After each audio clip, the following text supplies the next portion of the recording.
خب تو خراب کردی همه چی رو خودت. خب پیزا چی درست میکنم؟ اول این نونشو بذاری. تو وقتی بلد نیستی برای چی میخوای رو بذاری داخل کانال یوتیوب که بقیه یاد بگیرن خودت اول یاد بگیر. اش کاغذ نمیدی؟ ندارم. ماست بده. حالا با همین میریم جلو. ماست بده. خب بیا آدمی که میخواد پیزا یاد بده این چی خوردی بعد بخاطر نام نمیذاری نه.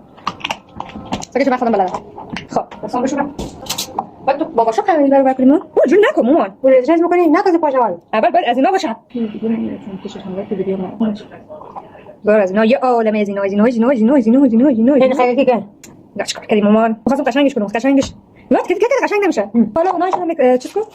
میشم بلیز خیلی کنم. خیلی. پیزا قبلش میزنی یا بعدش میزنی؟ خب الان من پیزا رویش میریزم. سوسیس میزنیم. این بذار آتش کرده سوسیسای شیره. اینم مشکل کرده. خب پاش یه عالمه. واسه موقع پول کردی خیلی وره. نه پول باشه خوب باشه. چی هست؟ پیتزا بس دیگه پاش خیلی چیز نکن. باشه. حالا فلفل رو خدایی مون ریز بکن. صبر باشه واسه. ریز کنیم یه چیز دیگه می‌خواستیم. پنیر پیتزا. ها؟ چند نوع؟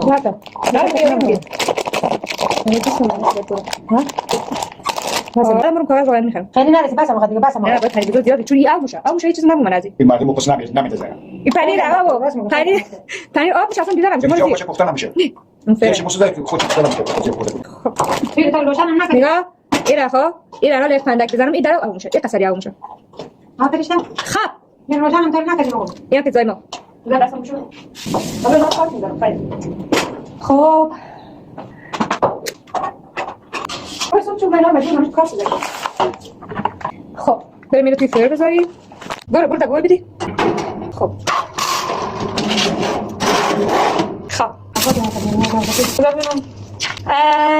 پیتزا حد اکثر دما 35 تا 45 دقیقه ماکسیمومش 35 تا 45 دقیقه میزنیم.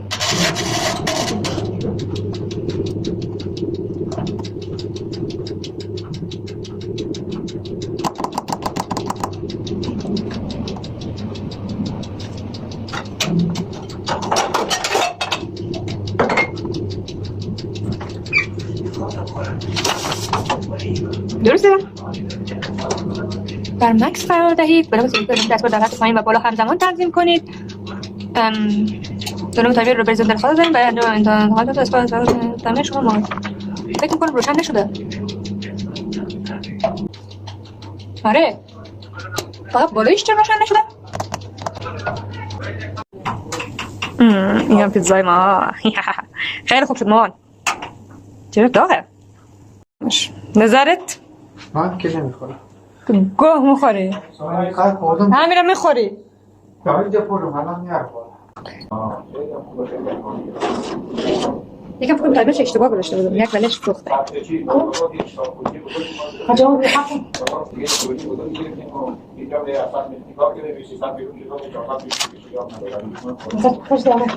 یکم سوخته ولی خوب. ایشش پول سیدی. ولی چیزی که نمی‌کنه خواهش نمی‌کنه.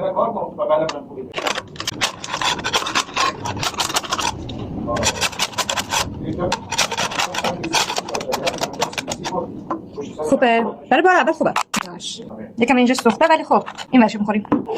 خب تا آموزش آشپزی دیگه خداحافظ.